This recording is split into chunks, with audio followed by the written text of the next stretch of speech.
Hey everyone, tonight we're stepping into something ancient, brutal and strangely familiar. A world of chamber pots, crowded tenements and endless toil. This isn't the Rome you've seen in glossy movies or marble museums. No emperors, no gladiator duels, just the daily grind of survival in a city built on the backs of people history forgot.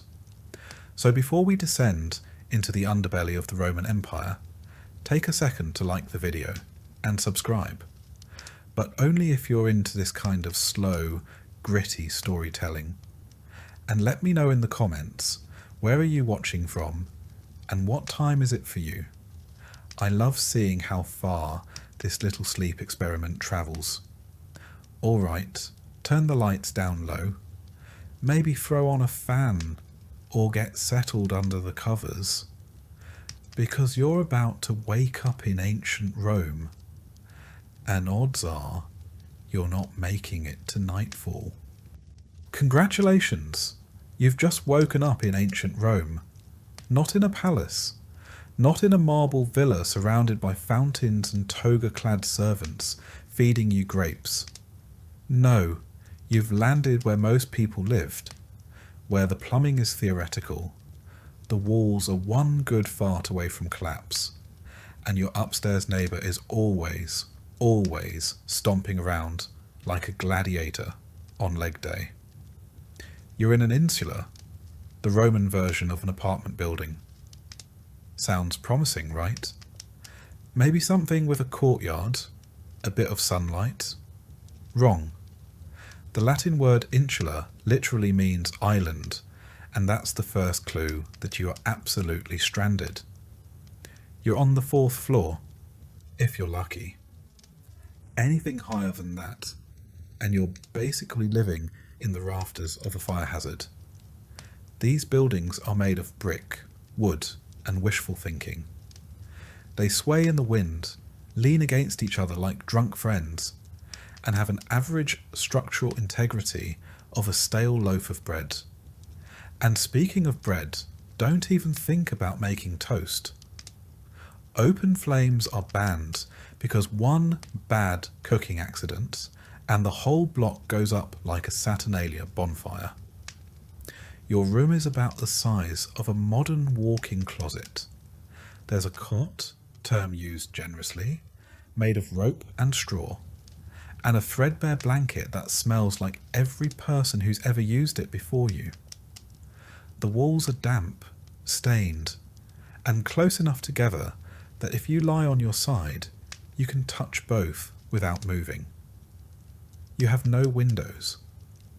Light filters in from a crack under the door, and from a hole someone accidentally punched through the roof with a broom handle 3 tenants ago. There's no privacy. You share this space with 2 other people, one of whom is coughing with such dramatic flair that you briefly wonder if you're living in a poorly written tragedy. Spoiler. It's not drama. It's probably tuberculosis. Outside, the morning begins not with birdsong, but with the rumble of wooden carts and the melodious yelling of vendors hawking olives, fish, and something that may have been bread in a former life. A donkey brays like it's dying, children cry like they're dying, and someone's already arguing over taxes 2 floors below. You stretch, bad idea.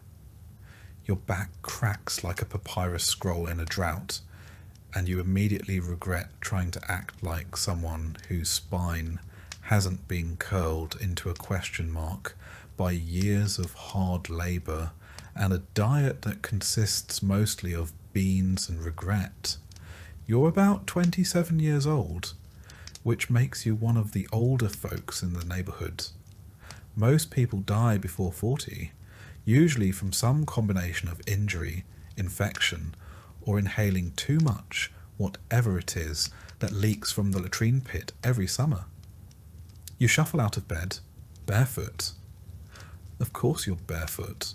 Shoes cost money, and if you had money, you wouldn't be living here. The floor is cold and sticky. Is it wine? Is it urine? Is it olive oil? It's probably all three. You step around your neighbour's sleeping form and try not to kick the communal chamber pot. It's full.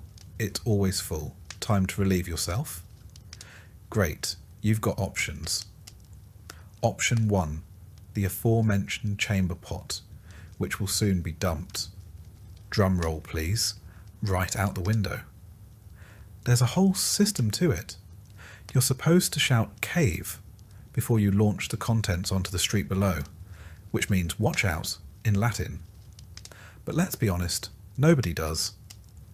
The streets reek of urine, feces, spoiled food, and dead dreams. The gutters are open, the waste flows freely, and if you're lucky, the rain hasn't washed it all back toward your front door. Hygiene, you ask? That's adorable. There are no showers, no soap, no toothpaste. You might wash your face in the public fountain if you're feeling fancy, and don't mind sharing your morning splash with 14 other people and a stray dog licking a wound. You scrape your teeth with a stick. Maybe rub some ash on them if you're feeling bougie. Breath? It smells like a fermented mixture of old lentils and existential dread. Still, you pull on your tunic, your one tunic, and head outside. It's made of rough wool or linen, stained in ways you've long stopped trying to identify. It smells like mildew and human. No deodorant, no underwear. You tie it at the waist with a rope and hope it holds. If not, congratulations. You've just invented public indecency. Not that anyone cares. Modesty in Rome is mostly reserved for statues and upper-class poetry. Stepping outside is like entering a war zone of the senses. The street is already packed. Vendors scream, beggars shout, oxen defecate mid-step. Flies swarm in thick clouds over the fish stalls. Somewhere nearby, a rooster is being murdered, or possibly just expressing itself. Someone's cooking something that smells like disappointment. Your neighbour's child runs past, barefoot and covered in something that might be jam, might be blood, might be both. You make your way down the street toward the communal bakery, one of the few luxuries you share with the rest of your block. You hand over your government-issued grain ration, a lump of barley flour wrapped in cloth. The baker takes it, adds it to the others, and hours later you'll get back a small, hard, blackened loaf. It's barely edible, mostly ash from the public oven's coals. But hey, it's warm and it's yours. Assuming no one steals it first. Breakfast? Sure, let's pretend.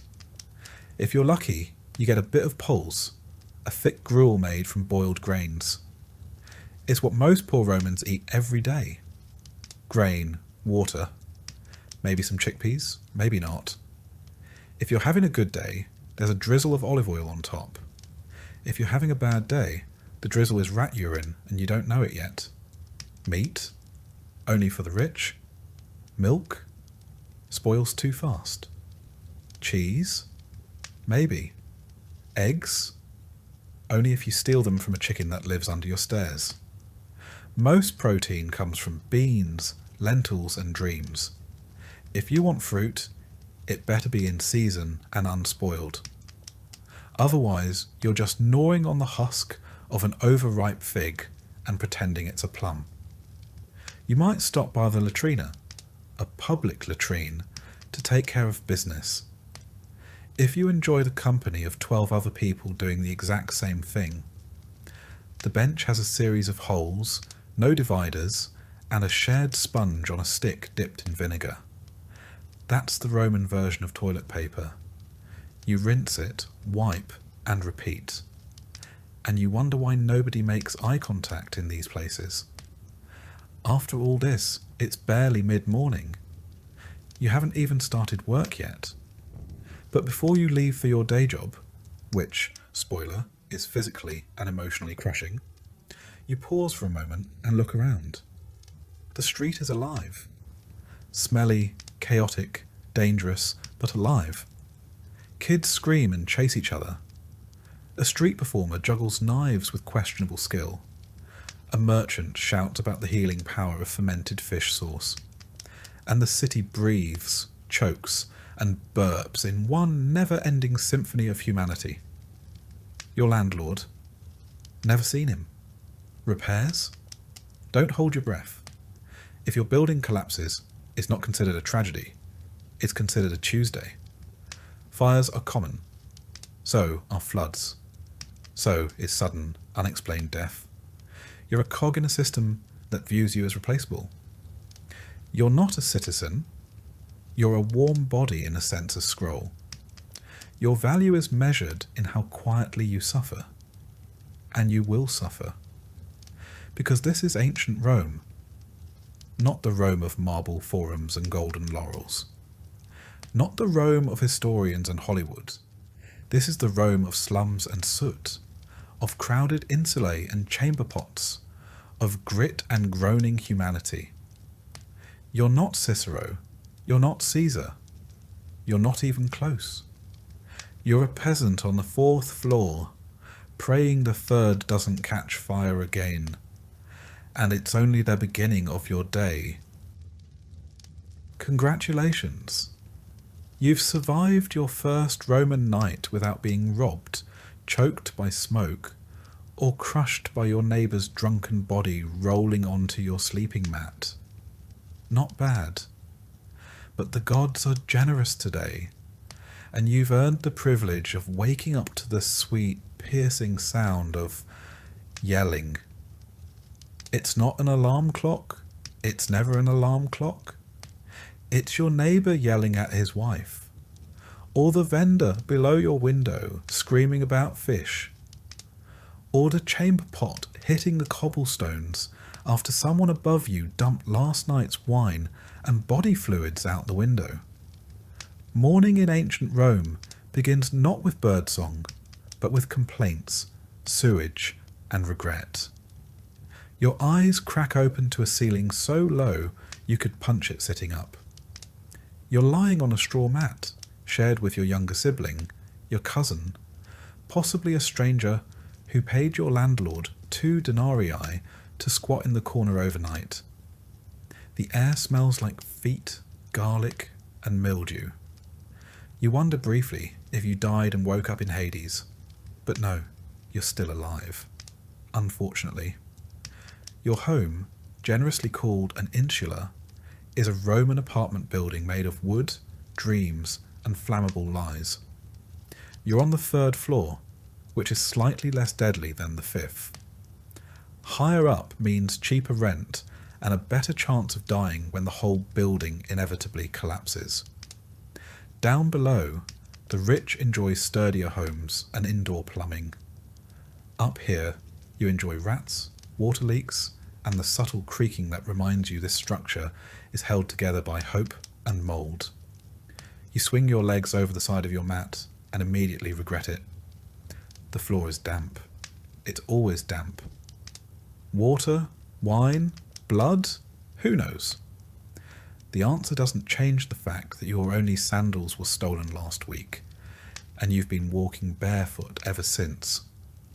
You gingerly avoid the sticky patch in the corner and stand, stretching your aching back like a cat that's being kicked down a flight of stairs. Time to wash up, you say? Cute. There is no basin, no sink, no soap. You wipe your face with a damp cloth that may or may not have once cleaned your landlord's armpits.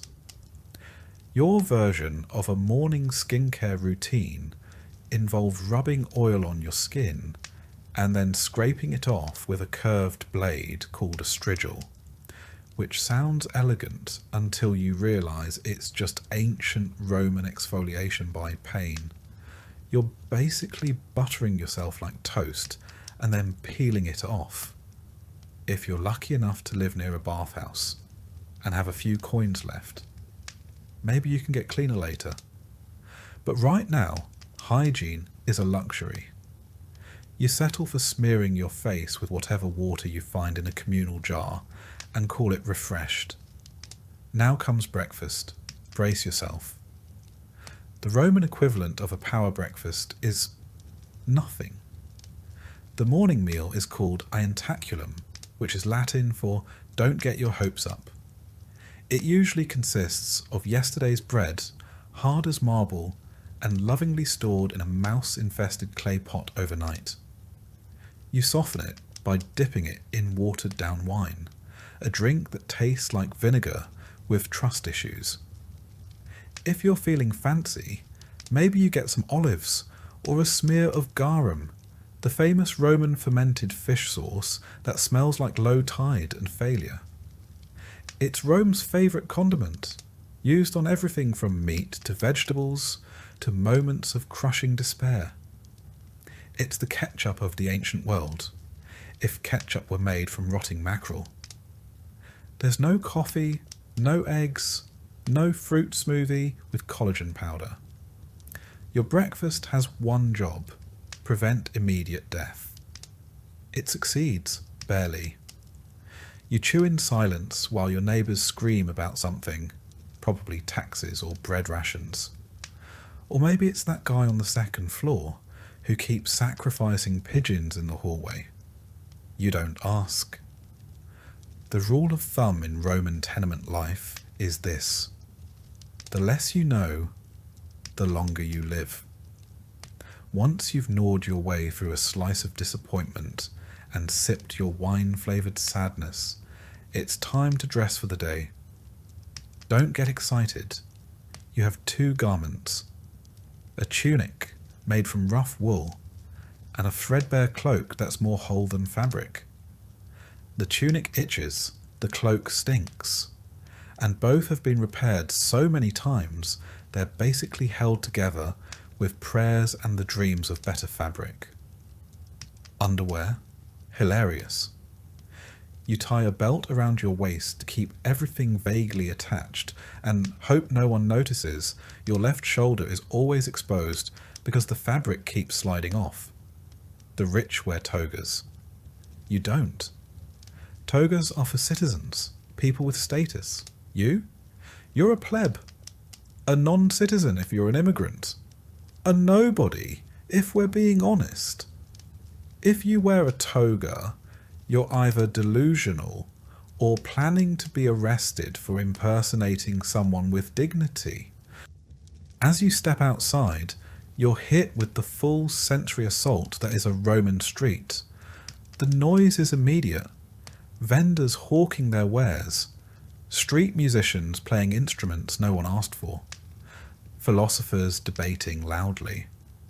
And someone somewhere is always screaming about cucumbers. It's chaos. Organised, smelly chaos. The streets themselves? Paved with stones and slick with everything. Animal waste, human waste. Mystery slop that no one wants to identify. Rome has sewers, yes, but they serve the rich neighbourhoods.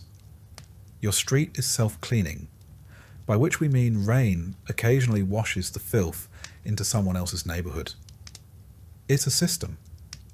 You walk carefully, avoiding puddles and people.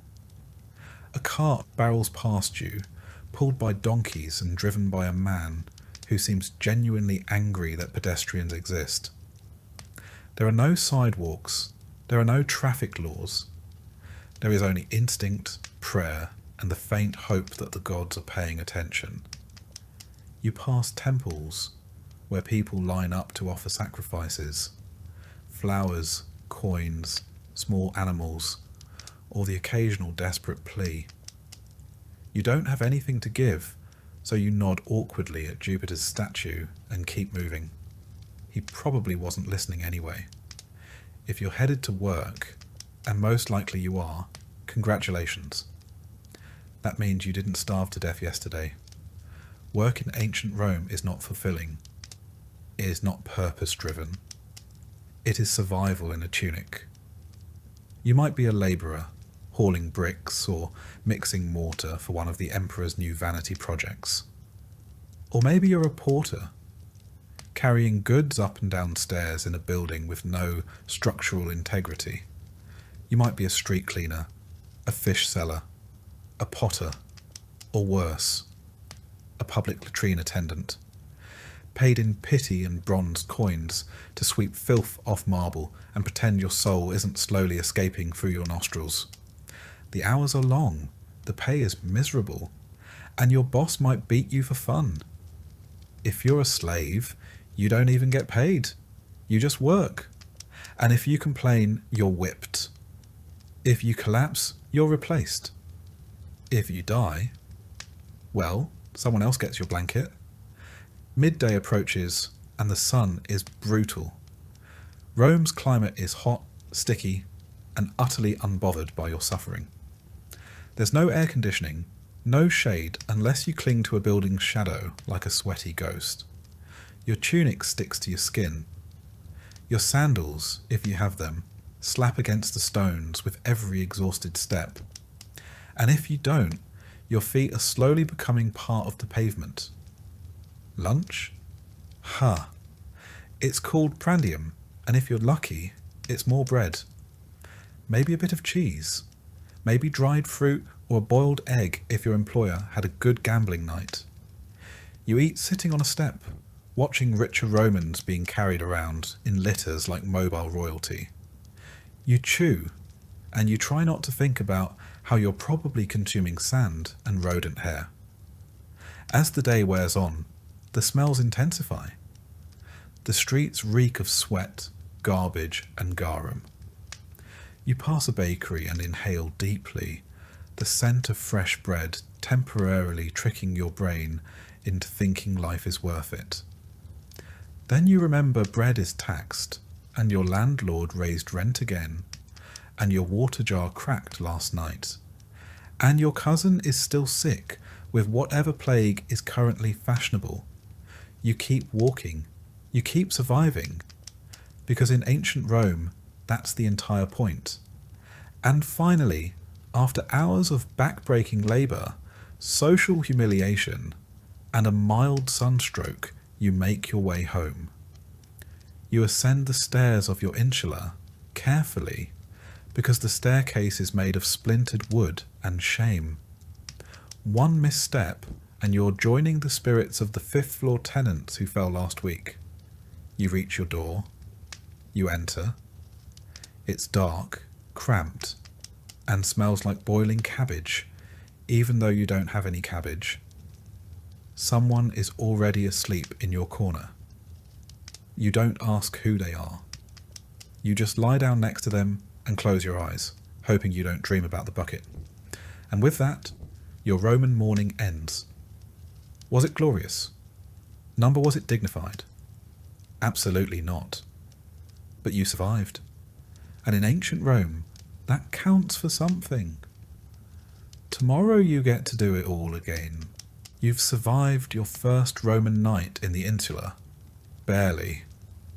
Sleep came in waves, interrupted by creaking floorboards above, shouting neighbours, the distant rumble of wagons, and an itching sensation on your leg that you'd rather not investigate. You're hungry now. Not the kind of hunger that inspires a brunch outing or a carefully measured protein shake. This is more primal, heavier. Your body wants fuel. But this is ancient Rome, and you're poor. So, what you're about to experience isn't breakfast. It's survival. The Romans didn't believe in breakfast as a significant meal, not in the way we do. They had a word for it. Ientaculum. A small, early meal typically consumed by those who had to work long days. For the rich, it might consist of bread dipped in wine, cheese, olives, or even a bit of fruit. But you're not rich. You're a plebeian, one of thousands crammed into the belly of the city, eking out a life in the shadow of Rome's grandeur. For someone of your station, ientaculum is more of a formality than a feast. Maybe a crust of coarse bread, dry and unevenly baked. This bread is likely a leftover from the day before, or the day before that. Made from barley or spelt, grain types considered suitable for the lower classes. It's dense, dark, and has the mouthfeel of something chipped from a wall. There's no butter, no jam, and certainly no eggs or honey. Those are the luxuries of someone with coin and status. What you might have, if luck has smiled upon you, is a bit of pulse. Pulse is the quintessential Roman peasant food. A porridge made from farro, emmer, or barley. It's cooked with water and occasionally seasoned with a drizzle of oil or the faintest hint of herbs, assuming you have any. It's not pleasant exactly. It doesn't nourish so much as it fills. A heavy, steaming paste that sits in the stomach like an anchor. On worse days, it might be prepared with river water or stored rainwater, slightly green and earthy. You eat it quickly. Slowly just gives your brain time to realise it tastes like boiled dampness. And yet, this is your fuel. Pulse, maybe a bit of bread, and water. If you're lucky, you've managed to secure some posca, a common drink among the poor and the military. It's made by mixing vinegar with water, sometimes infused with herbs, if available. It sounds unpleasant, and it is, but it's far safer than drinking untreated water straight from a public fountain or cistern. The acidity of the vinegar kills bacteria and masks the taste of unclean sources. It's sour and sharp, but it does the job. The public fountains of Rome flow constantly, fed by those legendary aqueducts. But that doesn't mean the water's clean where you live. Rome's water system was advanced, yes, but only until it reached the labyrinthine lower districts. There, the water quality depended heavily on the maintenance of lead pipes and the cleanliness of the castella, the distribution tanks feeding your block. And maintenance wasn't always a priority in neighbourhoods like yours. If someone upstream through garbage, urine, or animal remains into the drainage channel, or worse, into the water itself, you'd never know until it was too late. Hunger is a quiet constant for you. Even when you eat, it never really fades. Food is expensive, and most of your earnings go toward rent, taxes, or staying on the good side of your local Patronus. So you ration what little you have. You learn to chew slowly, savouring every bite like it's a luxury. There's no variety. You eat what's available, and more often than not, that means you eat the same thing every day. Meat? Almost never. The occasional salted fish, usually garum-cured scraps, or sardines so pungent they could double as weapons. Meat is reserved for the upper classes, for religious festivals, or as part of a soldier's rations. If you do get your hands on some, it's offal. Organ meat, bones, things the rich don't want. You don't waste a single scrap. As for fruits and vegetables, they appear sporadically. You might find some wilted leeks, onions, or turnips in the marketplace at a discount near closing time. Apples and figs are seasonal, and while Rome's Mediterranean climate makes such things abundant in theory, your wallet tells a different story. You buy what others don't. Split fruit, half-rotten dates, bundles of wilted greens, all wrapped in yesterday's gossip and grime. It's edible technically, you hope. And if you're truly desperate, there's the street food. Rome had an active street food culture, particularly for the poor who didn't have kitchens in their insular apartments. The popinae, small taverns or hot food shops, line the alleyways of working-class neighbourhoods. For a few asses, the copper coins of the realm, you might get a bowl of stewed lentils, seasoned with whatever bones or drippings the cook could find. Perhaps a small skewer of meat, heavily salted and suspiciously chewy. Or a honey cake made from stale grain, barely sweet, and baked hard enough to require soaking before eating. These places are busy, smoky and loud. They smell like hot oil, burned flour, and sweat. The clientele includes labourers, criminals, out-of-work veterans, and the occasional freed slave. They're not always safe. Fights break out, money disappears. But they're your only shot at something warm, and you keep coming back. It's important to understand that most Romans didn't cook their own food. The lower classes lacked private kitchens. Fire laws made it dangerous to cook in cramped wooden apartments, so communal ovens and public eateries filled the gap. But that also meant you were always dependent on merchants, on bakers, on the shifting prices of olive oil and grain. Speaking of grain, it's the backbone of the Roman diet. The government knows this.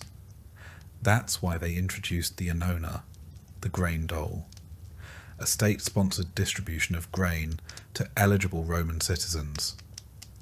If you qualify, you receive a monthly allowance, enough to make bread or poles for a few weeks. It's not generous, but it's better than nothing. For many, it's the line between hunger and starvation. But access isn't guaranteed. You need to be registered, male, and Roman. If you're a woman, a foreigner, or a slave, the annona isn't for you. You find other ways. Food for you is rarely fresh. Bread goes stale quickly. Pools clings to the bottom of pots long after it should have been scrubbed out. What you consumed today was cooked yesterday, or last week. Spoilage is common.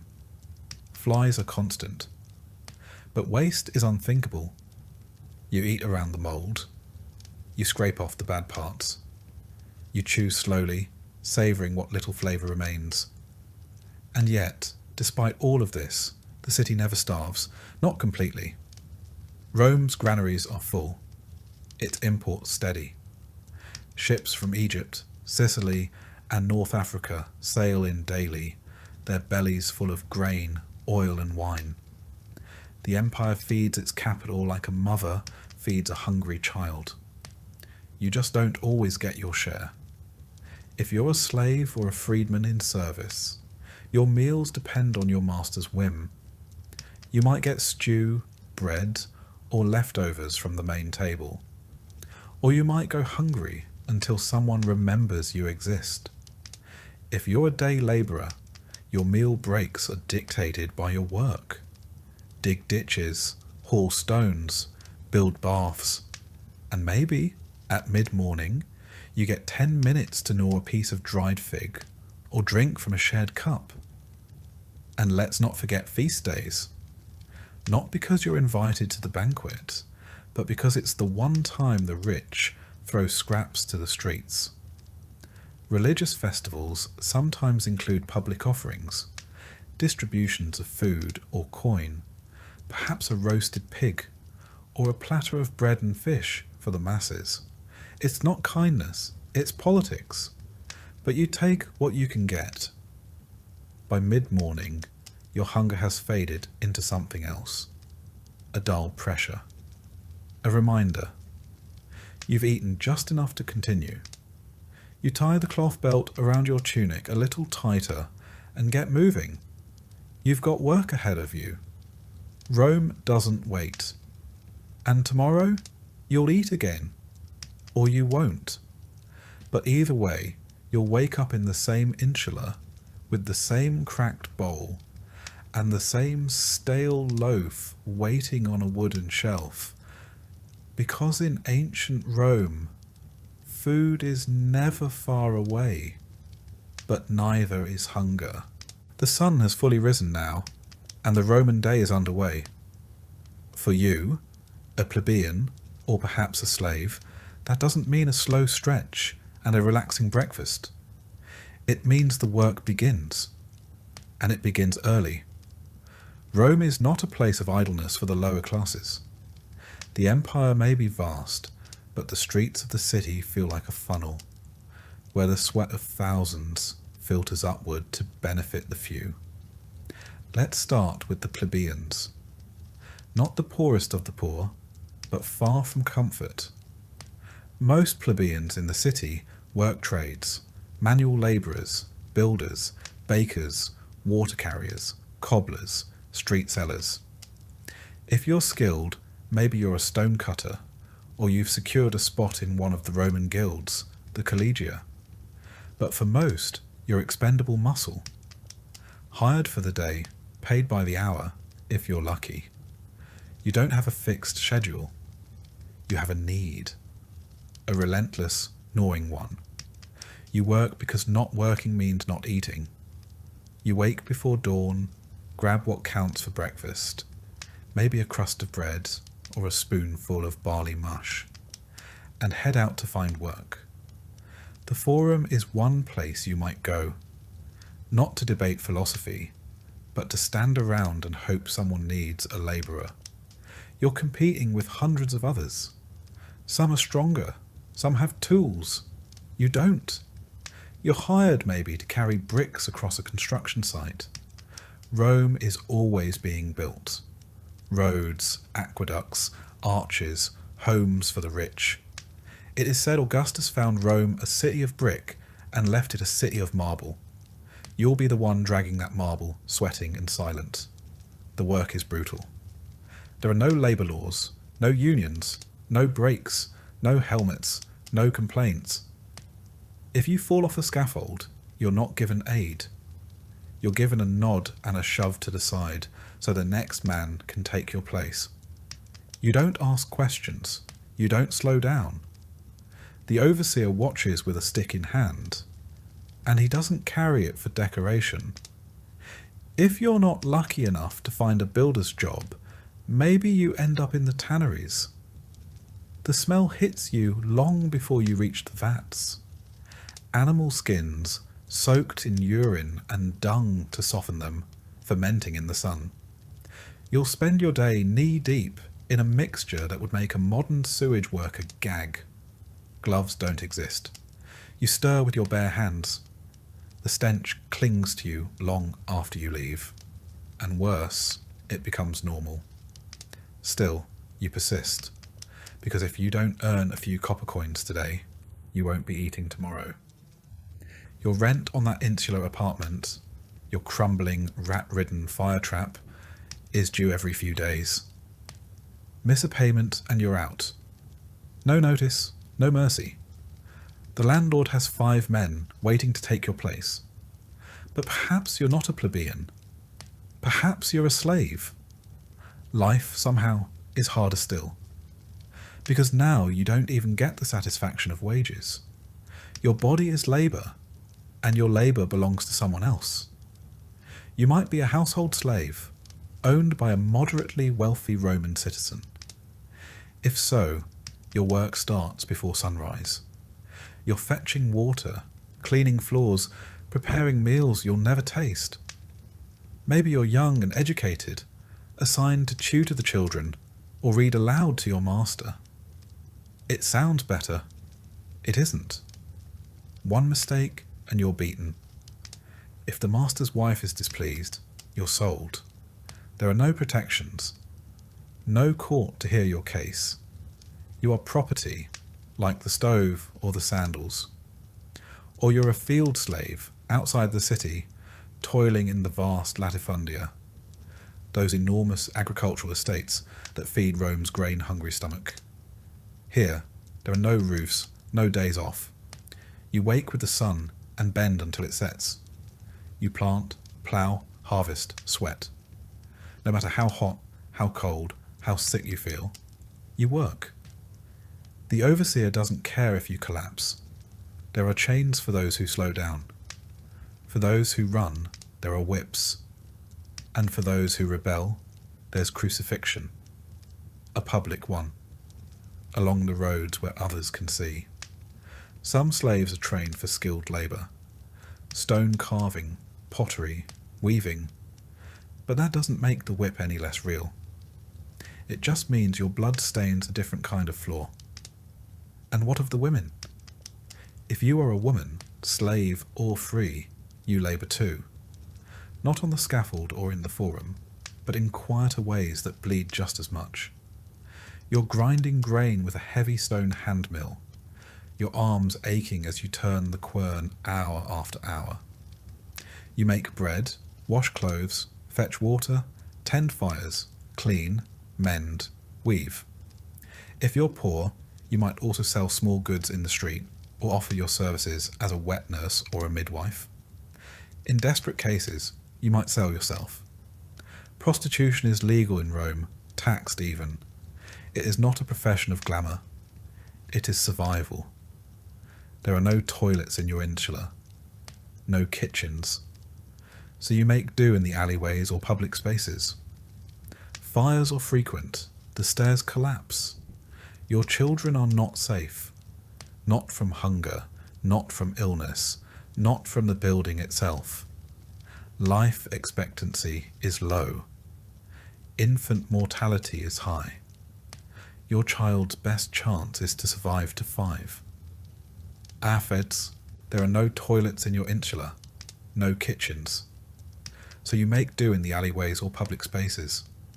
Fires are frequent, the stairs collapse. Your children are not safe. Not from hunger, not from illness, not from the building itself. Life expectancy is low. Infant mortality is high. Your child's best chance is to survive to 5. After that, it's still a coin toss. And yet, Rome moves on. The senators debate. The aristocrats drink wine on shaded terraces. Their banquets are filled with stuffed dormice and honeyed dates. Below them, unseen, you sweat, bleed, and endure. Your work is invisible but indispensable. The aqueducts flow, the grain ships arrive, the streets are swept because of people like you. Sometimes the monotony is broken, not for a festival or a feast, but for something worse, a fire, a collapse, a riot. Rome is a tinderbox of labour and inequality. The gap between the rich and poor isn't just wide, it's weaponised. If a fire starts in your insula, the ladders don't reach the top. There are no fire escapes. You carry your children, your pots, your life on your back, and hope the flames stop before your floor is reached. Or maybe you're caught in a food riot. The grain dole is late, the bread is mouldy, the people are hungry. You crowd the forum, shouting with the others, demanding your portion. The guards arrive, batons, shields, blood in the streets. You are dispersed, not heard. And then there's disease. Filth lines the alleys, latrines overflow. The Tiber, your drinking source, is also a sewer. You wash clothes in it, you bathe in it, you drink from it. Parasites thrive. Illness spreads. You know the signs. A fever, the chills. A child coughing in the night. There is no doctor. No apothecary for your kind. Only rest, prayers and hope. And hope rarely comes. But still you work. Because if you stop, even for a day, the city forgets you. The empire forgets you. And hunger remembers you very, very quickly. This is what it means to work in ancient Rome.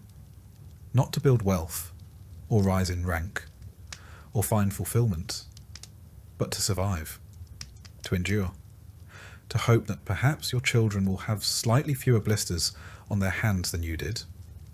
It is not glamorous. It is not heroic.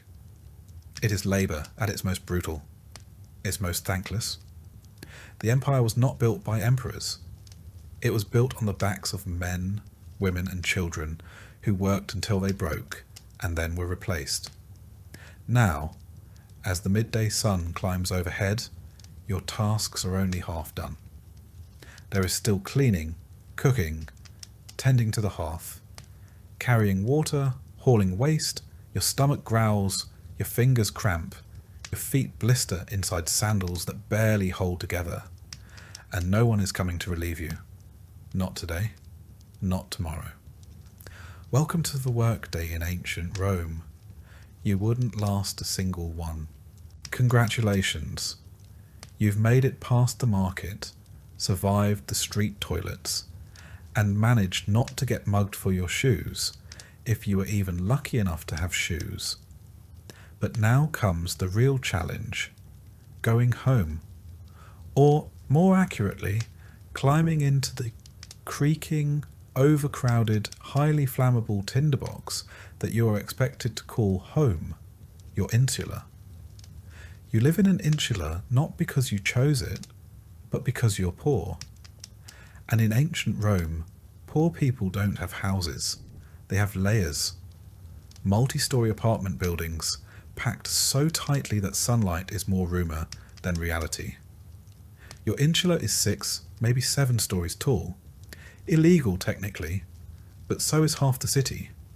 And bribes are as Roman as togas. It's built of wood, clay, and wishful thinking, leaning slightly to one side as if preparing to collapse out of sheer exhaustion. You climb the stairs. Slowly, carefully. Because elevators haven't been invented yet, and the building sways when someone sneezes on the second floor. The higher you go, the worse it gets. Wealthier residents stay on the lower floors. Better ventilation, easier access, and a lower probability of dying in a fall. You, on the other hand, are up near the roof, where the air is thin, the ceilings are low, and the rats have built a local economy. There are no private rooms, no insulation, and definitely no plumbing. Just a single room shared with your family, your livestock, and any opportunistic creatures that wander in through the cracks. The walls are made of mud brick, and your door doesn't quite close. But hey, you have a curtain. Luxury. And what about fire safety, you ask? Good question. Fire is your most constant, faithful threat, because every home needs fire to cook, to light, to warm. But there's no chimney, no ventilation, and no fire code. Open flames flicker from oil lamps and cooking hearths, inches away from the wooden beams that hold the whole place together. One spark, one gust of wind, and the entire block could be reduced to ash within the hour.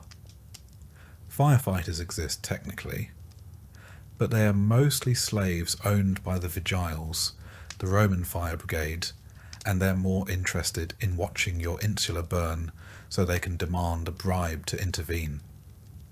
In 24 BCE, Augustus formed the Vigiles to stop Rome from burning down every 3rd Tuesday. But let's be honest, they're underpaid, overworked, and famously corrupt. If you can't pay, they'll let it burn and confiscate whatever's left. They call it enforcement. You call it a robbery with extra steps. So you live in constant fear of smoke. Every night you sniff the air before you sleep, wondering if that's dinner next door or the beginning of the end. Your belongings, what few you have, are always packed for a quick escape. A blanket, a bowl, maybe a small idol of Lares or Penates. The household gods, who at this point you're hoping accept bribes too. And then there's the noise. Rome is never quiet. Carts aren't even allowed during the day, so they all roll through the streets at night. The wheels grind like thunder on stone. Vendors shout, drunks sing, lovers argue, dogs bark, and someone somewhere is always playing a flute badly. Privacy is a fantasy. Your neighbours hear everything. Your arguments, your snoring, your gastrointestinal tragedies. And in return, you hear theirs. But maybe it's better than being alone. Because loneliness isn't common here. Your insula is crowded beyond reason. Dozens of families crammed into units smaller than a modern bathroom. Children crying, adults arguing, and old folks muttering prayers in dark corners. Sometimes people rent just a corner of a room, sleeping upright against the wall like human coat racks. When it rains, your roof leaks. When it doesn't, it still leaks. The water trickles down the inside walls, pooling on the floor. feeding the mould that grows behind your bed mat. The floorboards creak. The walls shift in the wind. You develop the uncanny skill of waking up seconds before the stairs collapse beneath a neighbour. It's not a matter of if the building will fall. It's a matter of when. And if that wasn't enough, pests. Rome's rodent population rivals its human one. Mice and rats scamper through your pantry, if you have one, and leave behind little gifts. Flies buzz thick around your food. Mosquitoes breed in the drainage ruts. And then there are the bed bugs. You scratch yourself raw in your sleep and dream of itching. But despite all this, you survive. You learn to maneuver the collapsing staircases like a seasoned acrobat. You hang wet laundry on lines that sway over the alley, hoping it dries before thieves pluck it. You carry water up and waste down, always careful not to slip in someone else's garbage, or your own. Still, the insula is not your sanctuary. It is a holding pen, a temporary space between disasters. Fires, floods, famine, and violence have all passed through this building like regular guests. And yet, it stands. Just barely. There are moments, strange and fleeting, where you feel pride. A neighbour offers you stale bread. A child tugs your sleeve to show you a dead bird. The woman across the hall sings while stirring her pot of lentils. You smile, even if just for a second, because you all live in the same cage, facing the same storms. Rome is massive, over 1 million people, and the rich live in marble palaces with mosaic floors and private baths. But you know their lives only by rumour. For you, the insula is everything. Your bed, your shelter, your prison, and if the building collapses tomorrow, and it might, no one will mourn it. The rubble will be cleared and a new insula will rise in its place. Faster, cheaper, even more dangerous. The cycle continues, and you, if you're lucky, will rent a corner in that new box and begin again. Because in ancient Rome, the poor don't rest. They adapt. They huddle together in the dark, dodging embers and curses, hoping that the next collapse doesn't start with them. And if the flames come anyway, well, you'll grab your blanket, say a quick prayer to the Laerzo, and run like hell. You're parched. You've spent the morning toiling in the heat, surrounded by dust, noise, and the aggressive scent of humanity in full ferment. You want water. Cold, clean, life-giving water. So you do what any Roman would do. You head for the nearest public fountain. Because in ancient Rome, you don't just turn a faucet and get crisp hydration. You rely on a sprawling, complex, and dangerously vulnerable infrastructure of aqueducts, cisterns, and communal outlets. And if any part of that system fails, so do you. Rome's aqueducts were a marvel of engineering. By the 1st century CE, the city was serviced by 11 massive aqueducts, some stretching over 50 miles from distant mountain springs.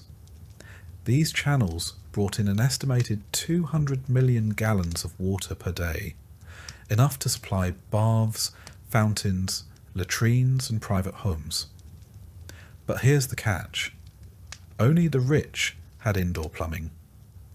For the rest of the population, meaning you line up at one of the many public fountains scattered through the city's neighbourhoods, clay jug in hand, hoping there's still pressure in the system.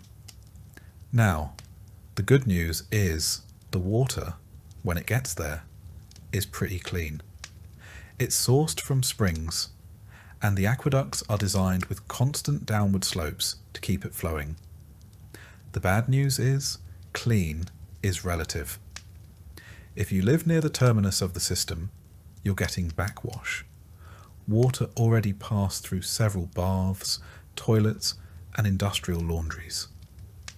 Add to that the occasional sabotage, illegal tapping, or natural sediment buildup, and you're not exactly sipping spring water.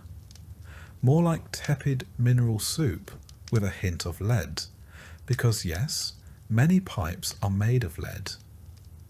Not that the Romans understood the long-term neurological effects, but if your thoughts start feeling fuzzy and your coordination's off, don't blame the gods, blame the plumbing. And if you think that's bad, just wait until nature calls. Most Romans didn't have private toilets. Apartment dwellers, like you in your top floor insula, use pots, buckets, or chamber pots.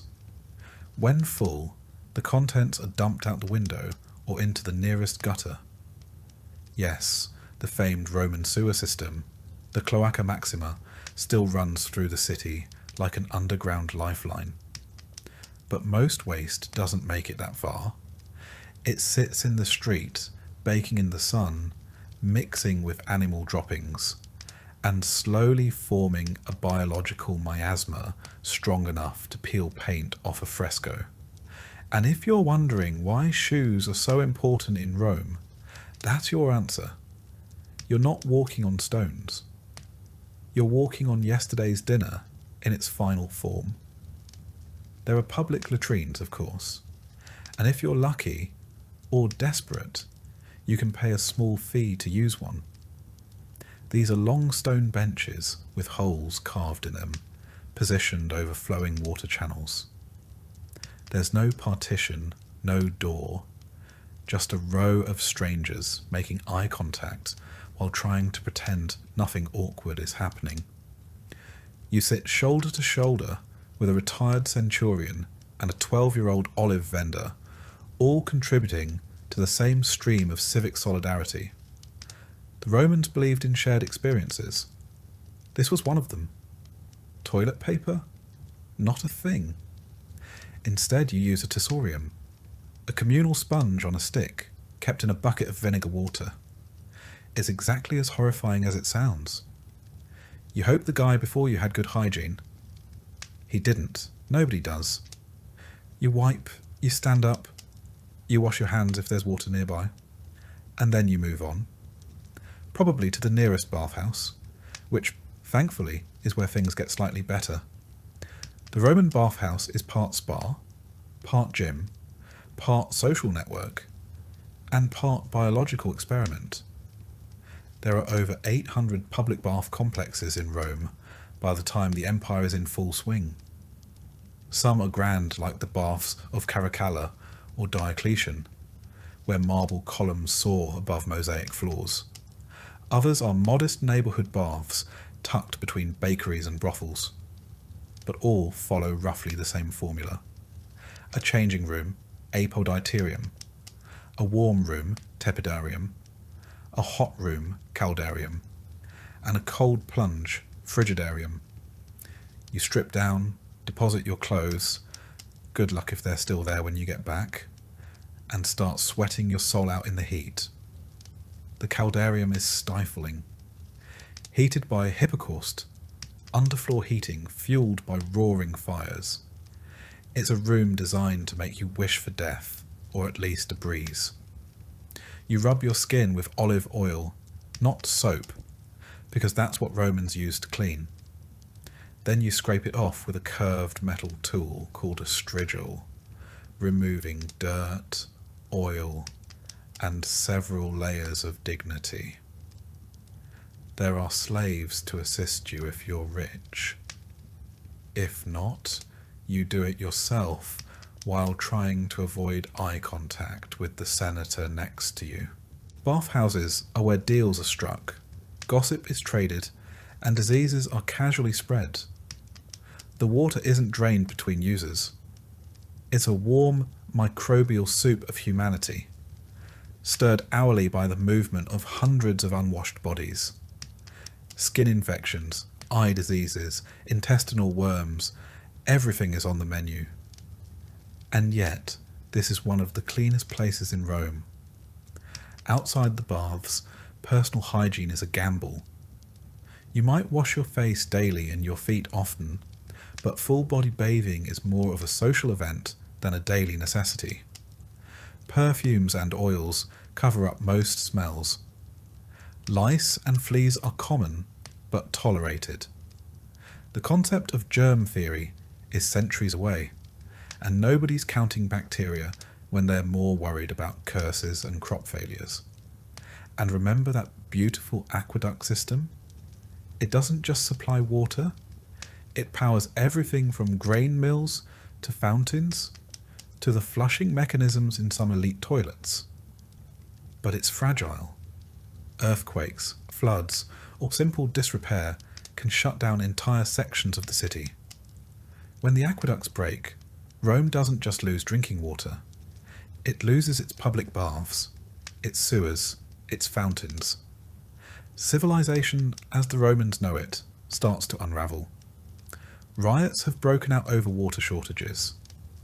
The emperor himself maintains a staff of aquarii, water engineers, just to keep the system running. And if they fail, you suffer. Because in ancient Rome, access to clean water isn't a luxury. It's your last line of defense against cholera, typhoid, and a dozen other slow, filthy deaths. By now your mouth is dry, your skin is itchy, and you're beginning to understand that clean is a relative concept. But here's the twisted part. By ancient standards, Rome is doing pretty well. The city is cleaner than most medieval capitals. It has public sanitation, latrines, baths, and even street cleaners. But it's also the biggest city in the ancient world, and that density breeds disease. Waterborne illness is rampant. Even minor stomach bugs can spiral into fatal dehydration. And if you're poor, which you are, you can't afford a private cistern or a servant to boil your water. You drink what's available, and you pray, not to be purified, but to be spared. So the next time you fill a glass from the tap or flush a toilet with confidence, remember, in Rome, your survival depends on gravity, lead pipes, communal sponges, and the goodwill of an aqueduct built by a man who probably bribed his way through half the Senate. You don't control your water. You just hope it doesn't kill you. And on that hopeful note, it's time to think about lunch, if your stomach can handle it. If you've managed to survive the slop of a Roman street, dodge dysentery from a clay cup of aqueduct runoff, and work a full day in the choking heat of the Subura district without keeling over, you might think a bath would be the one mercy this city offers you. And to be fair, Rome is famous for its baths. But this isn't a hotel spa with cucumber water and lo-fi music. This is public bathing, Roman style. And for a plebeian like you, it's more about routine survival than luxury. Let's start with the setting. The Thermae, massive public bathhouses funded by emperors and designed to show off imperial grandeur, are sprawling complexes of steam, stone, and social politics. Think gym, barbershop, and social media feed all rolled into one. There are over 800 bathhouses across Rome by the 4th century CE, ranging from small balnea tucked into neighbourhoods to monumental structures like the Baths of Caracalla, which could host thousands of bathers a day. These places are architectural marvels: domed ceilings, mosaic floors, marble statues. But you're not here to appreciate the decor. You're here to clean yourself before your own body odour becomes a public health issue. Entry usually costs a quadrans, the smallest denomination of Roman currency, meaning it's technically accessible to almost everyone, even the poorest citizens. But just because you can afford to enter doesn't mean you belong. The hierarchy follows you through the door. Senators and equestrians recline in the hot pools and gossip in the tepidarium while slaves like you scrub themselves with worn-out strigils in a corner, hoping no one important notices you tracking in street filth. The bathing process follows a predictable pattern. First, the apoditerium, or changing room.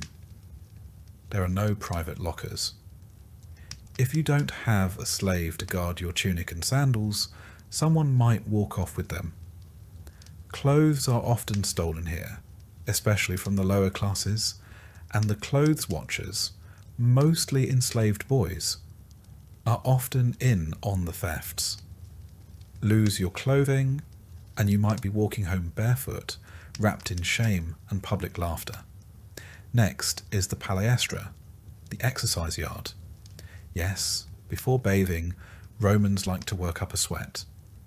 You'll see men wrestling, lifting weights made of stone, or flinging javelins across the field. Some even box, Roman style, with metal-studded gloves called cestus. For the lower classes, this isn't just sport. It's a place to prove physical worth. But you're not here to make friends. You run a few laps, feign a squat or two, and head straight for the baths. Your muscles are too sore from hauling amphorae all morning. Inside the baths, you'll move from the cold frigidarium to the warm tepidarium, and finally to the blistering coldarium, where steam clings to the air and your skin. There's no soap. Instead, Romans coat themselves in olive oil, then scrape it off with a curved bronze tool called a strigil, taking dirt and sweat with it. If you're lucky, someone will help you. A friend, or more likely, another labourer just trying to speed things along. There's no privacy. You're naked among dozens of others, and the sounds of laughter, gossip, and grunts echo off the marble walls. This place is noisy, crowded, and hot. The air smells like a cocktail of oil, sweat, and mildew.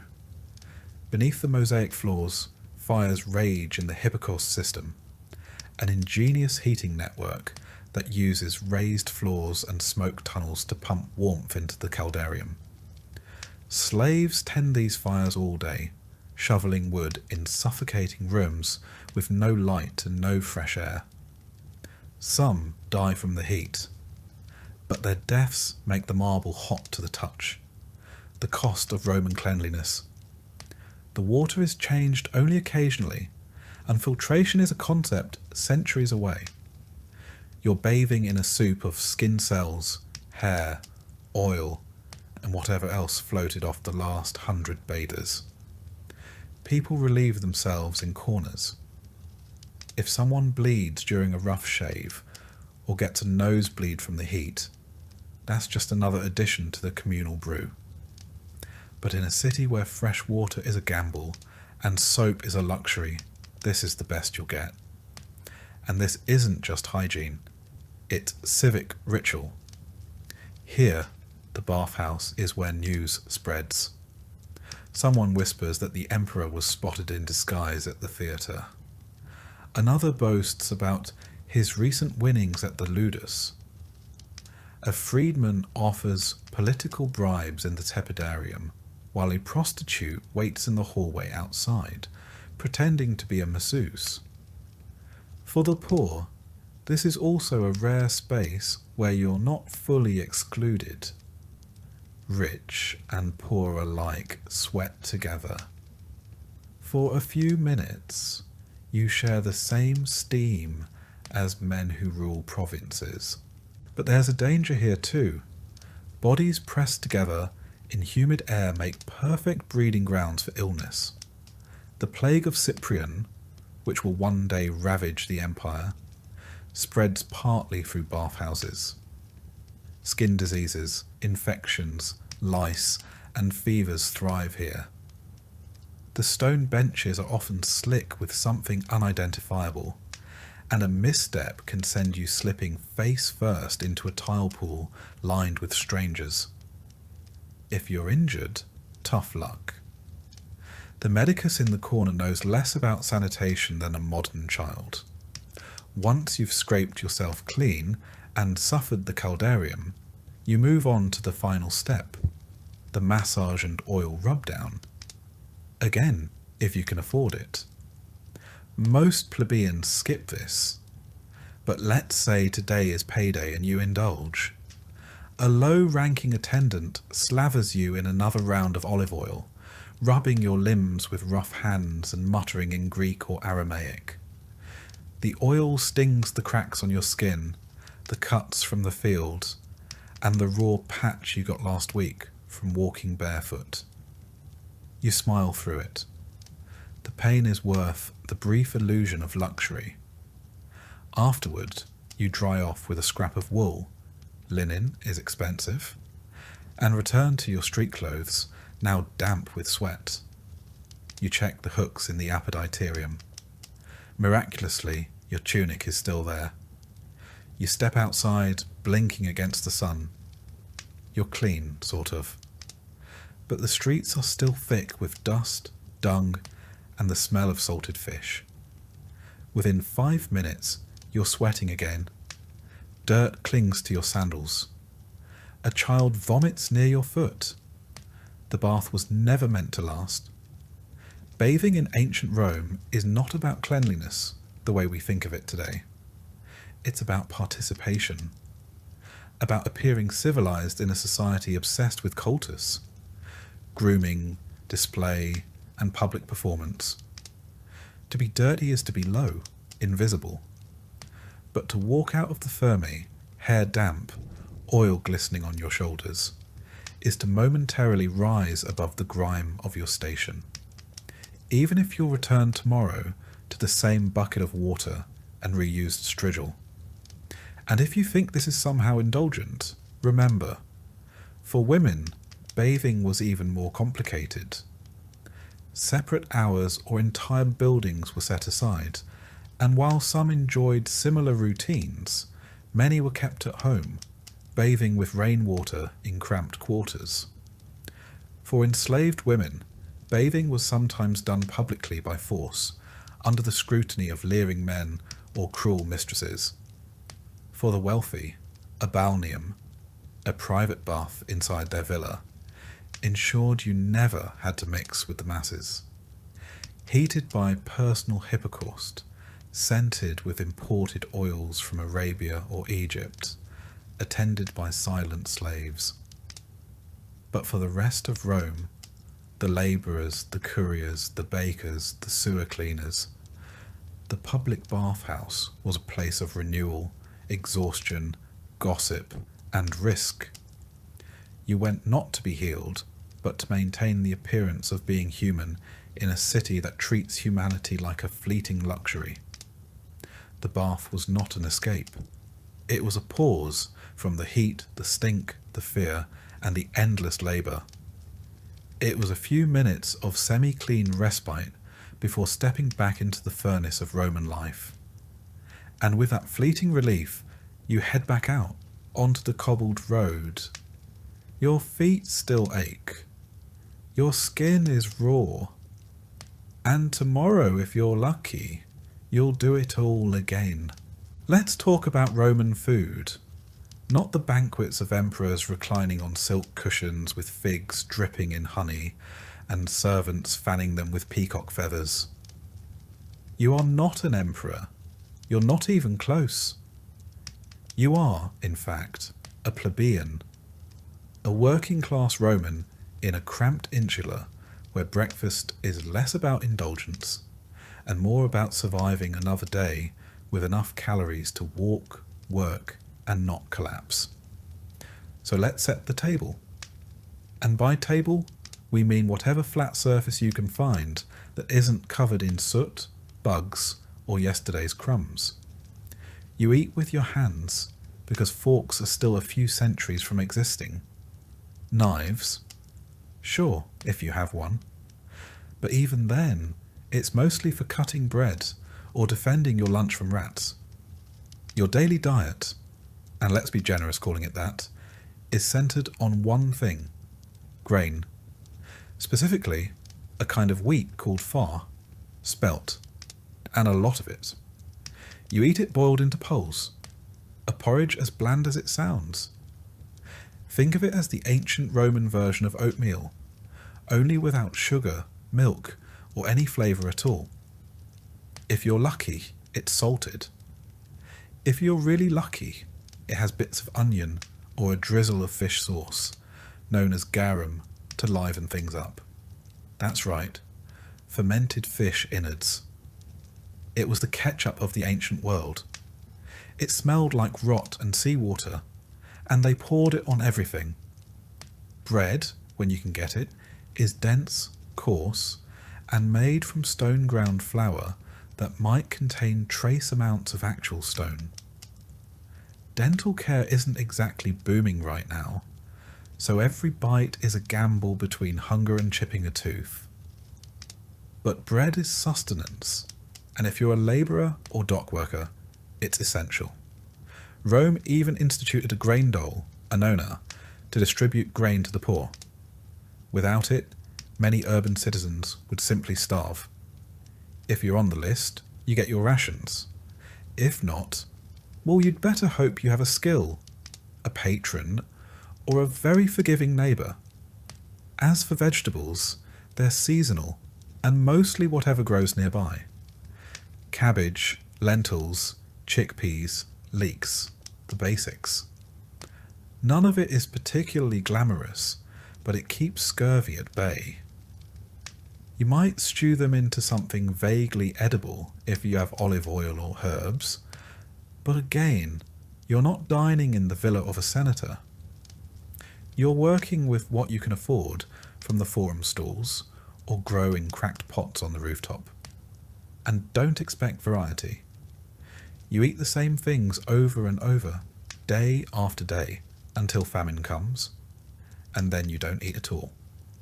Meat? That's not for people like you. It's expensive. When it does enter your life, it's likely from religious festivals, public feasts, or offcuts scavenged from butchers. More often than not, it's organ meat, boiled liver, intestines, trotters, lungs, the parts the wealthy don't want. You learn to chew fast and swallow faster. Spoilage is always a concern. There's no refrigeration, and what passes for fresh is heavily reliant on how tolerant your stomach is. If you live near the Tiber, the smell from the open-air markets might turn you vegetarian by necessity.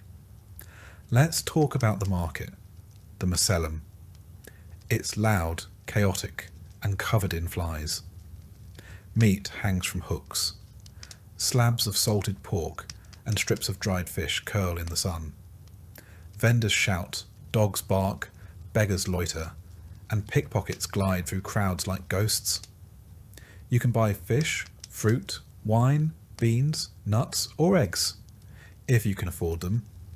Everything is haggled for, weighed on crooked scales, and bagged in baskets or cloths you bring yourself. Your coin pouch, tied tight beneath your tunic, thumps nervously with every transaction. One bad purchase and you don't eat tomorrow. Water, like everything else, is complicated. Rome is famous for its aqueducts, but the water doesn't always make it to the poor. You might have access to a public fountain where the water is cleanish, or you might be drawing from a well near the latrines where it's not. To be safe, many Romans, including children, drink diluted wine. Not to get drunk, but because alcohol kills germs better than wishful thinking. A mix of water and cheap wine, called posca, is the hydration of the masses. It tastes like vinegar and hope. Now about those days when food runs out. Famine is never far. A bad harvest in Egypt, a delay in grain shipments, or a corrupt official skimming off the top, and the city's food supply collapses. Bread prices triple. Riots break out. People storm bakeries, loot warehouses, and sometimes lynch the bakers. The emperor is expected to intervene. If he doesn't, he risks becoming lunch himself. Politically, if not literally. During famine, you survive on scraps, mouldy crusts, spoiled olives, stale beans, weeds from the roadside. You might boil bark or grind acorns. Pets vanish. The rats get smart. The pigeons disappear. People eat things they shouldn't. And when the plague follows the famine, as it often does, hunger turns to disease. Starvation weakens the body, and Rome's many illnesses move in like uninvited guests. There's another layer to all this. Class. Because while you're trying to stretch a hunk of rye bread for 2 days, the elite are feasting. In the villas of the Palatine Hill, couches line banquet halls. Slaves serve platters of roasted dormice, honey-glazed songbirds, oysters, figs, and dates soaked in wine. They sip from silver goblets. They toss bones to the floor. They bathe between courses. For them, food is a performance. For you, it's a necessity that never stretches far enough. Even in death, food tells the truth. Wealthy Romans are buried with elaborate funerary feasts, their tombs adorned with carvings of banquets and gods pouring wine. The poor?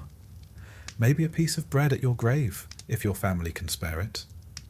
Maybe a final sip of posca to send you off.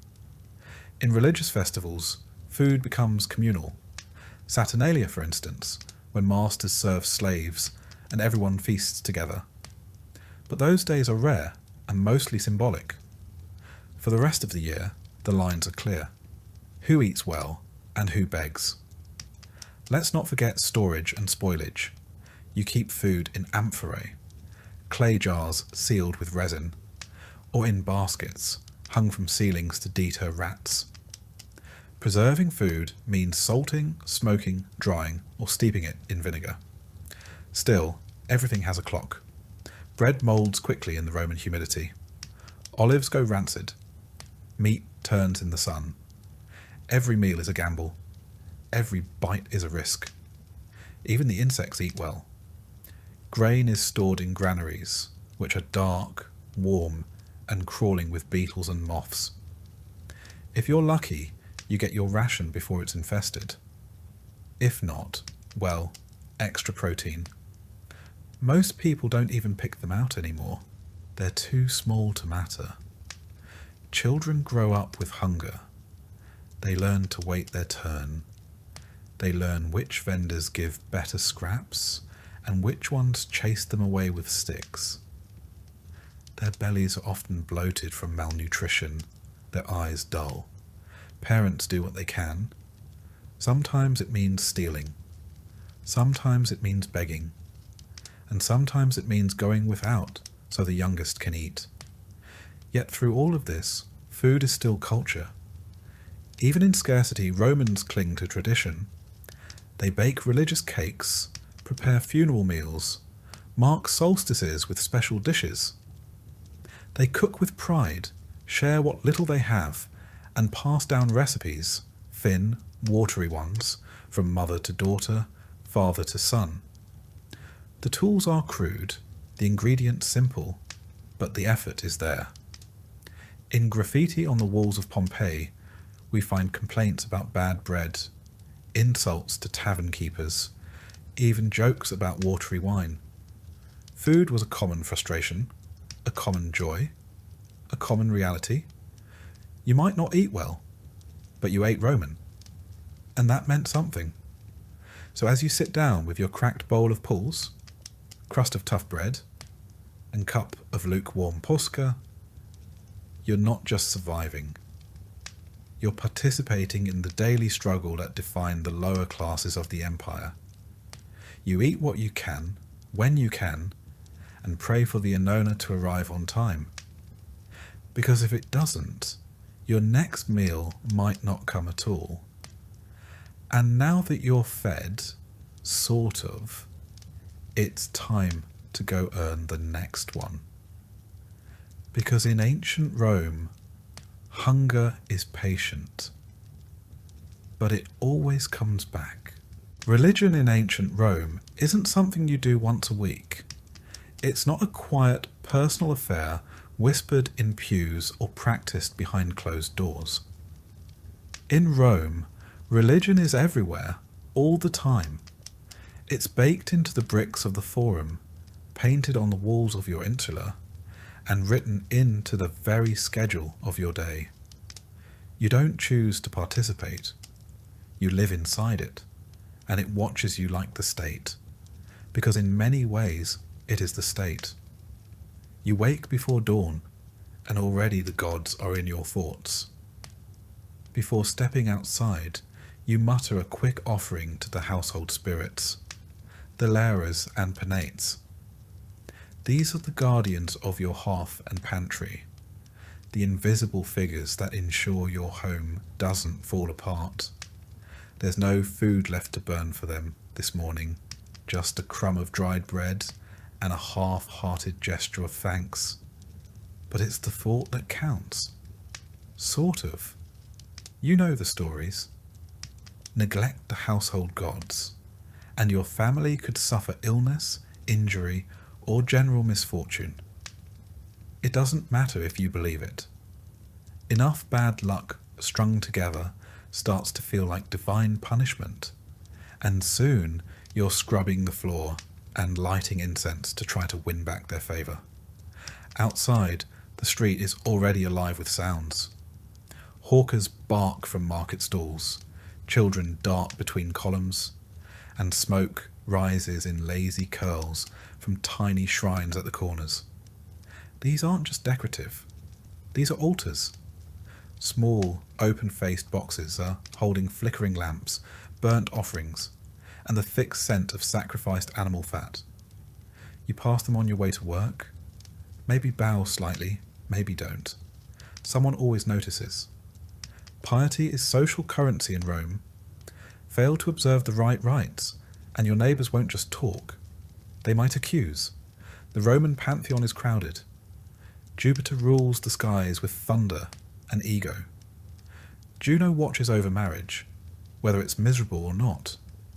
Mars is the god of war and masculinity, and Vesta keeps the sacred flame of Rome burning. A job so important that her priestesses, the Vestal virgins, are chosen as children and punished by death if they break their vows. That's the world you live in, one where virginity, fire, and political stability are all bound in a single thread, and where the divine is never more than a few footsteps away. Religion isn't optional, it's calendarized. Over 100 official festival days a year. Lupercalia, where half-naked men chase women through the streets in the name of fertility. Saturnalia, where slaves and masters switch roles for a day in a wild, upside-down mockery of freedom. And then there are the Consualia, Vinalia, Robigalia, and more. Festivals to crops, harvests, rain, sun, and even mildew. Yes, mildew. Because in Rome, every natural force has a name, a temple, and a priest. You, as a poor plebeian or freedman, can't afford expensive sacrifices. But the elite can, and they make sure you know it. Wealthy patrons slaughter bulls at the temples, their robes splashed with blood, incense thick in the air, while you stand at the back, clutching your small votive figurine, hoping the gods can hear your prayer from that far away. The ritual language is often Old Latin, barely understandable, even to those reciting it. But the spectacle, that's clear enough. Religion is theatre. It always has been. Do you take part when you can? Maybe your guild hosts a minor ceremony. Maybe you help lead a procession through the street for a local deity. These rituals are public and communal, but also strategic. They reinforce your place in society, remind you of who rules, and give you a sense that, however lowly your station, you're at least part of something bigger. Of course, not everyone thinks alike. By the 1st century CE, the Roman world is already deeply diverse. Foreign cults have seeped into the cracks of the empire. You might hear whispers of a mysterious Eastern goddess named Isis, whose followers wear white and chant in candlelit rooms. Or a strange sun god from Persia, Mithras, whose rites involve secret underground gatherings and symbolic meals of blood and bread. These religions are sometimes tolerated, sometimes outlawed, and always watched with suspicion. Romans value order above all. Anything that smells of disloyalty or secrecy is dangerous. That's why, when Christianity begins to spread, it doesn't just make the authorities nervous. It enrages them. A religion without sacrifices? A god without a face? A group that refuses to honour Jupiter or Caesar? That's not just impious, that's treasonous. But you, in this moment, probably don't think about Christianity. It's still a strange foreign sect on the fringes of Roman cities. You've heard of them, maybe. But your life is ruled by the gods of your ancestors, the expectations of your community, and the sheer momentum of tradition. Superstition is the second skin of daily life. You avoid walking under ladders, not because it's unsafe, but because it invites bad luck. A black dog seen at night? Omen of death? A sneeze? You immediately say salve, not out of politeness, but to protect the soul from escaping. You know the signs. A bird flies to the left. Bad news. Thunder after dusk. Don't travel. Dreams are interpreted, entrails are read, and omens are everywhere. Even the emperors consult augurs before battles or decisions. And it's not just the living you worry about. The dead don't stay quiet. Each year, during the Lemuria, you perform rites to keep the restless spirits, lemures, from haunting your home.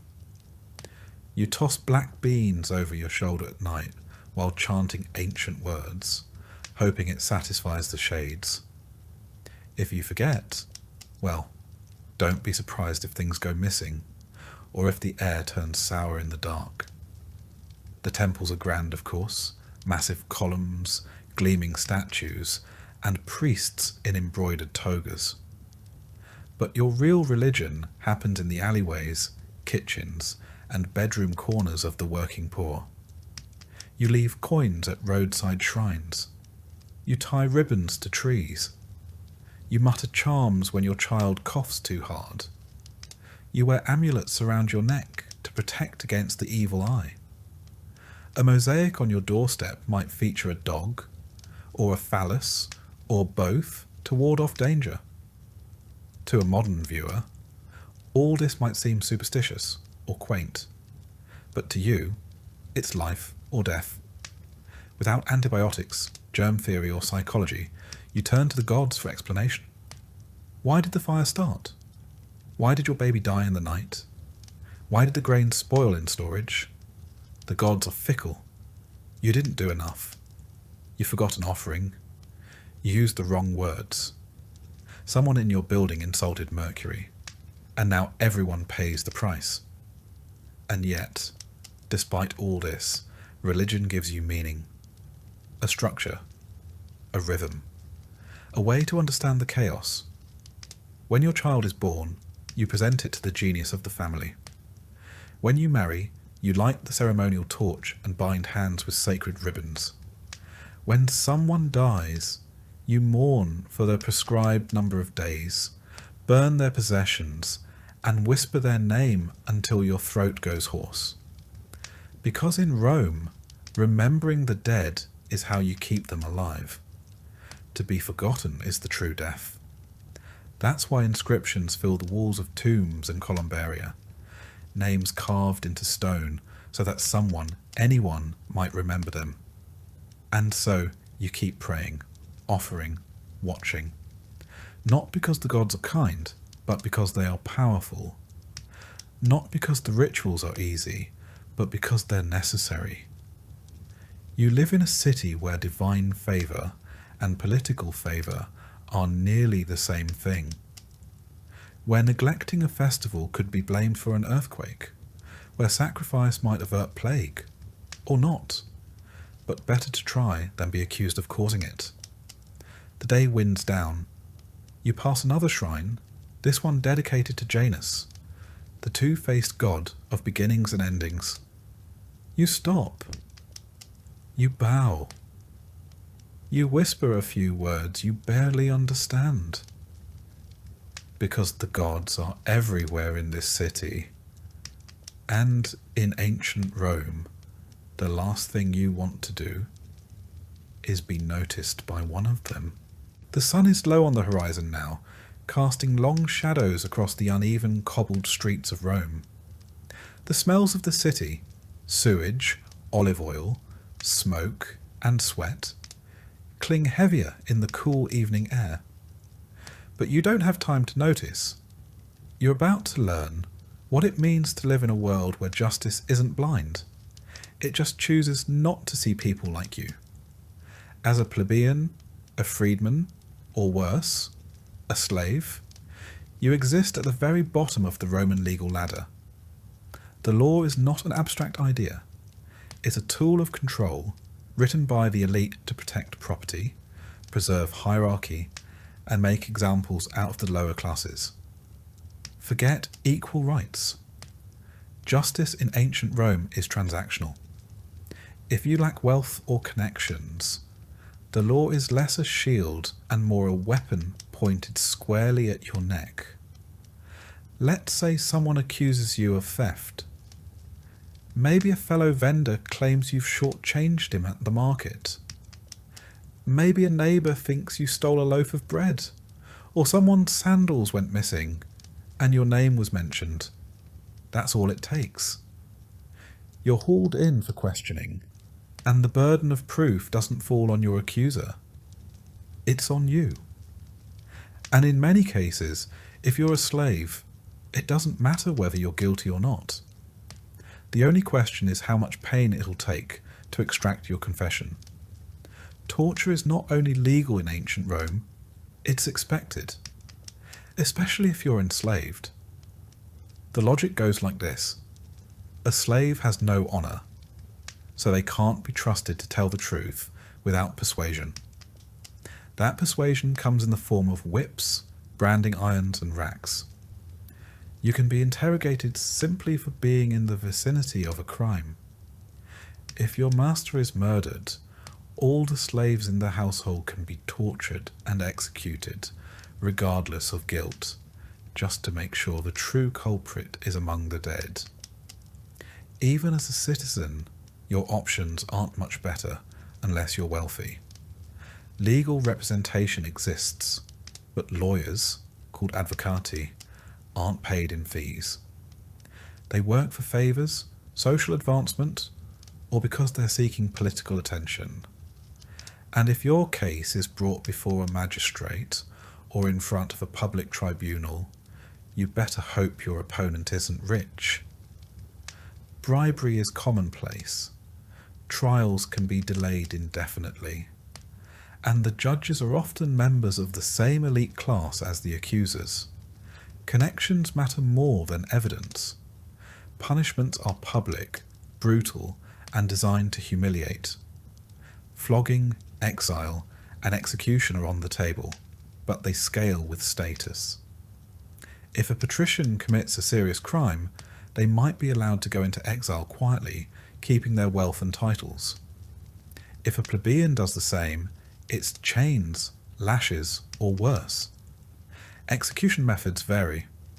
Beheading is considered relatively merciful, clean, quick, and reserved for Roman citizens. If you're not a citizen, crucifixion is far more likely.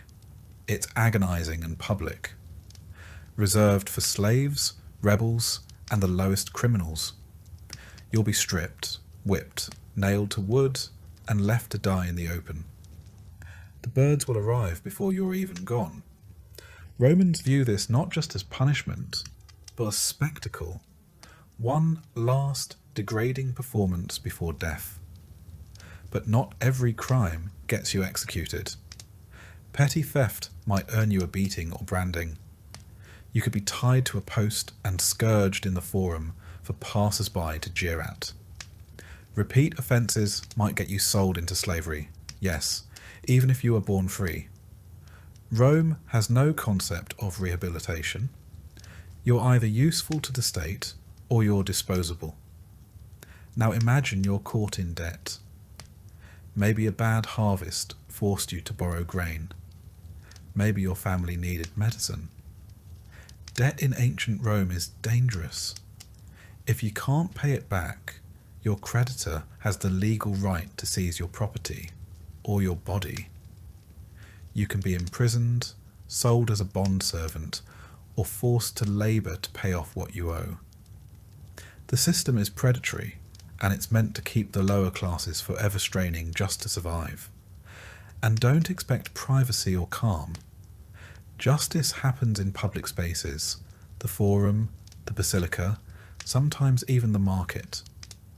Crowds gather to watch the proceedings, cheer on accusers, or jeer at defendants. For the Roman public, justice is part legal process, part blood sport, and part civic theatre.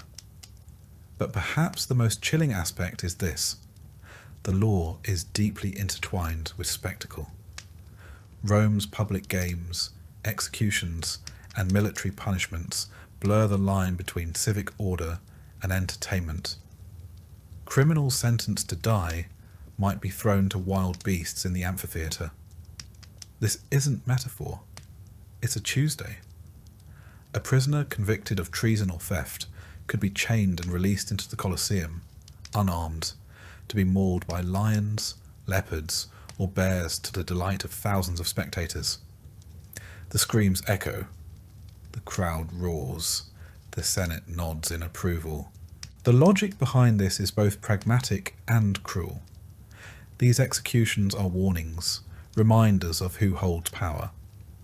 And if they happen to distract the public from grain shortages, political scandal, or border unrest, all the better. For Roman women, the law offers even less protection. A husband can legally kill his wife if she's caught in adultery. A father can disown or execute his child under patria potestas, the absolute power of the male head of household. Domestic abuse isn't a crime, it's a family matter. In theory, a woman can take legal action. In practice, she is silenced by layers of custom, intimidation, and institutional indifference. Religion is no safe haven either. If you're accused of impiety, failing to observe proper rites, speaking against the gods, or accidentally disrupting a sacred procession, you can be punished swiftly and without appeal. Rome doesn't separate church and state. To question religion is to threaten the republic itself. There are prisons, yes, but not as punishment. They are holding pens, temporary jails where the accused wait for trial, execution, or sentencing. They are dark, filthy, overcrowded, and filled with despair. Most don't leave alive. The Tullianum, Rome's most infamous prison, is a damp underground dungeon. Prisoners sent here are either destined for death or forgotten entirely. Even if you're innocent, your life can unravel fast. A single accusation can lead to financial ruin, social disgrace, or permanent injury. Witnesses can be bribed. Testimony can be coerced. And evidence, when it exists, is often little more than rumour wrapped in a toga. The irony is that Rome sees itself as the pinnacle of civilization. And in many ways it is.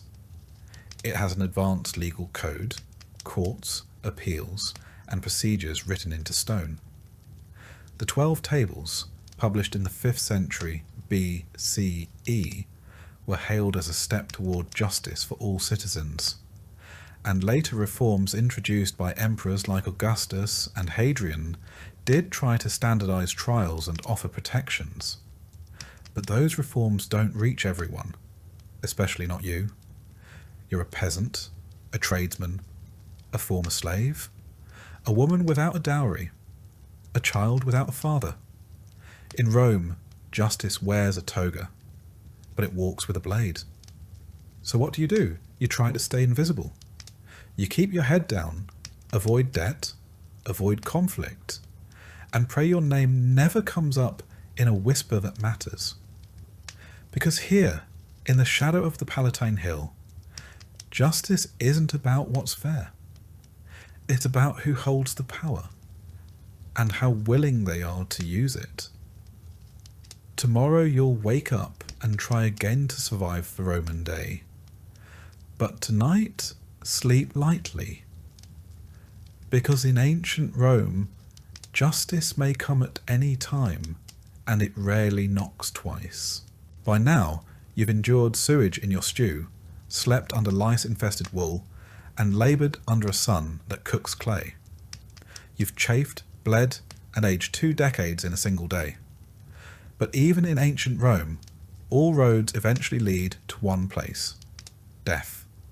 And for you, a poor plebeian or slave with no name worth carving, your journey ends without honour, ceremony, or even certainty. Let's not sugarcoat it. Death came early, and it came often. For the Roman poor, life was less a candle gently extinguished, and more a torch that flared, sputtered, and was abruptly snuffed out by accident, infection, starvation, or violence. You didn't so much pass away as fall apart. Life expectancy in Rome hovered somewhere between 25 and 30 years. That number is skewed by the high infant mortality rate. Nearly 1 in 3 babies didn't survive their first year. But even if you made it past childhood, you lived hard and died young. A minor fever might spiral into sepsis. A broken bone could fester into gangrene. A minor cut in the wrong part of the slums might mean a slow rot with no cure. Penicillin? That's 18 centuries away. Let's say you don't die violently. Let's pretend you just waste away, as many did. In that case, your last days are spent in a cramped tenement apartment, reeking of chamber pots, your breath wheezing through cracked lips. No hospitals, no nurses. If you're lucky, a relative might hold your hand, but just as often, your body is found days later, stiff and still, the rats already curious. So what happens next? If you're a slave, you're property. Your body will be dumped without ceremony in a mass grave called a paticuli, a pit filled with layers of anonymous corpses, decaying in the sun outside the city walls. No headstone, no urn, no prayer, just the quiet churn of decomposition. These pits were Roman efficiency at its most callous. Hundreds of corpses dumped, covered in lime to mask the stench, then forgotten. If you're a free, poor Roman, you might fare marginally better. Marginally. Your family, if they can afford it, might pay a burial club, a collegium funeraticium, to secure you a small funeral. These clubs were the closest thing to insurance for the working poor, pooling dues to provide the minimum, a proper cremation or burial, and a modest ceremony. You might even get a small plaque or terracotta urn if your family scraped enough coin together. But if they didn't, back to the pit you go. Now let's talk about what the Romans believed came next. The afterlife, according to traditional Roman religion, was a murky and uninviting place called the underworld.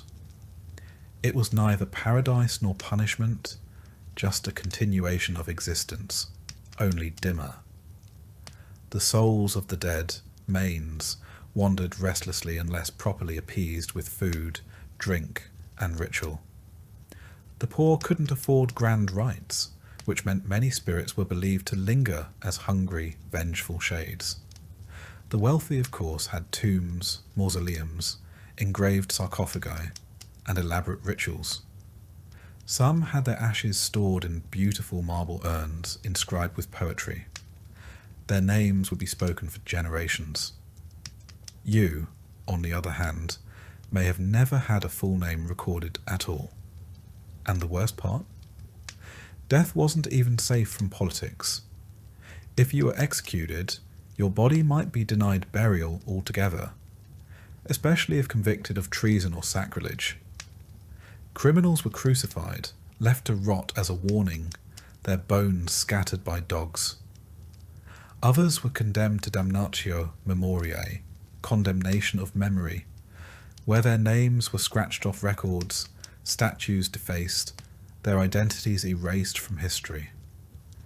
There's something uniquely cruel about dying twice, once in the body and once in the memory. Let's pause for a moment. You've lived this entire day as a nobody in ancient Rome. You've eaten spoiled lentils, relieved yourself in a broken pot, fought rats for a spot to sleep, and collapsed after hauling bricks or firewood or wet laundry in the relentless sun. And now, after all that, your death is quiet, unrecorded, and statistically expected. It would be easy to end the story here in silence, buried beneath a mound of others just like you. But history isn't only about endings. Sometimes it's about perspective. So let's take a breath. Right now, you're probably lying in a bed, a real one, with blankets that aren't alive. You likely have access to medicine, clean water, and food that doesn't require a risk assessment. You've brushed your teeth today. You've looked at a screen. You're not fighting for survival, not in the ancient sense. And yet, this Roman peasant you embodied today, the one scratching at lice, bartering for onions and ducking chamber pots, still matters, because they're real. Not by name, perhaps, but by the millions. Their backs built aqueducts and temples.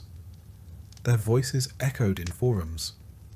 Their bones paved the literal roads that stretched from Britain to Mesopotamia.